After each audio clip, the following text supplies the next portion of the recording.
Hi, it's Miss Cara from the Coventry Public Library, and we're here with another Family Fun Friday activity, and today is bubble art. So I made that this weekend. We had a lot of fun. My sons and I got the bubble mix out and made the bubble art with the food coloring, and it was a lot of fun, but it was very messy. So when you try this at home, you can put old clothes on and do it outside, because it does make quite a bit of a mess, and you have to be careful with the food coloring. Your grown-up will help you with that, so it doesn't stain.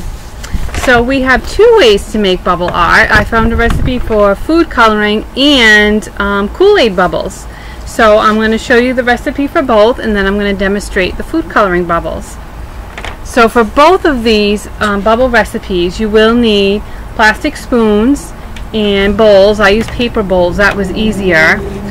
So plastic spoons, bowls, bubble wands, and white paper. So those will be useful for whichever recipe you decide to try at home. So for the food coloring recipe, then you need food coloring, any colors, and then the Kool-Aid, you would need the Kool-Aid. Again, any colors, which would be, flavor of Kool-Aid. I only found the big one, but you'd have to measure out a small amount, but it would probably be best to get the little packages of the Kool-Aid. So if you could do that, find those, you do one package of Kool-Aid, and then you need a cup of warm water, a cup of very warm water, which a grown-up would help you with. And you put the Kool-Aid in the bowl, and the warm water in, and then you would stir it around. And then for this one, you'd have to add a tablespoon of dish liquid. So liquid that your grown-up washes the dishes with, you would need a tablespoon of that to add to the Kool-Aid mixture. And then you would just stir it around and around until the Kool-Aid dissolved. And then you could use your bubble wands and your white paper to try Kool-Aid bubbles. But if you wanted to do the food coloring bubbles, and that's what I did, I have some bubble mixture here. We have a lot of bubble mixture at home, so that's what made me think of this as a craft, that people might have these materials at home. So for this one, I have some clear bubble mix here, so I'll just cut it and pour some in. Pour a little, again, in a plastic bowl. So I have a paper bowl here, and I'll pour some of the clear liquid in. So it's just bubble mixture, just like you get in a big container or a smaller container. I'll put the rest of that aside. And then you add food coloring. You only need a few drops. So I have these pastel colors here. You could have primary colors at home, any color you like. And if you want to make more than two, you'd have to mix two separate bowls. So if you could do 3 colors, whichever you'd like, and you take it and you drop a few drops in, and again you stir the food coloring. But this one you only need the bubble mixture and the food coloring. And then you take a plastic spoon and you mix it up really well, and you take your bubble wand, and whether it's the Kool-Aid or the food coloring bubbles, you put it all around so it gets covered really well. I found a tiny one which I use for mine. That will work really well. And then you put it in the food coloring and the mixture, and you easy blow it on the paper, just like you're blowing bubbles, but right onto your paper, right?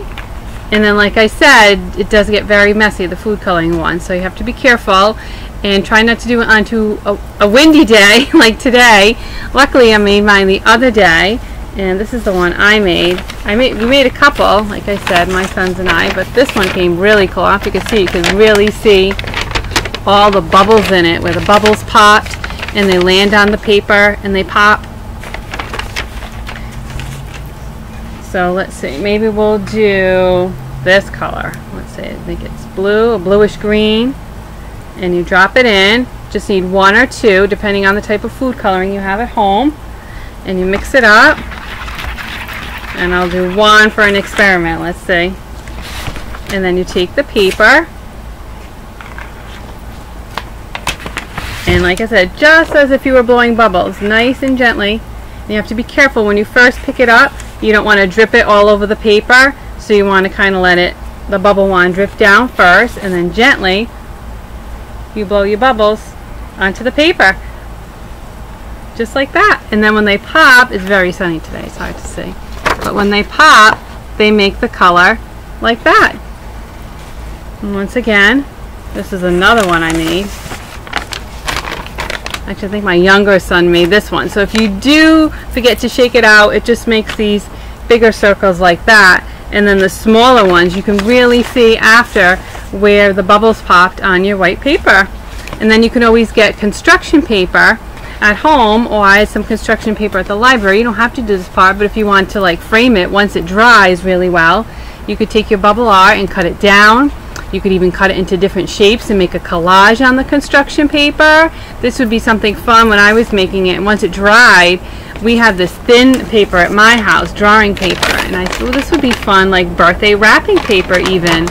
So once it's dry, you can cut out shapes and make a design, or frame it with construction paper around it for your bubble art. And so those are our recipes today. So we have the Kool-Aid bubbles, and the food coloring bubbles is the art I showed you.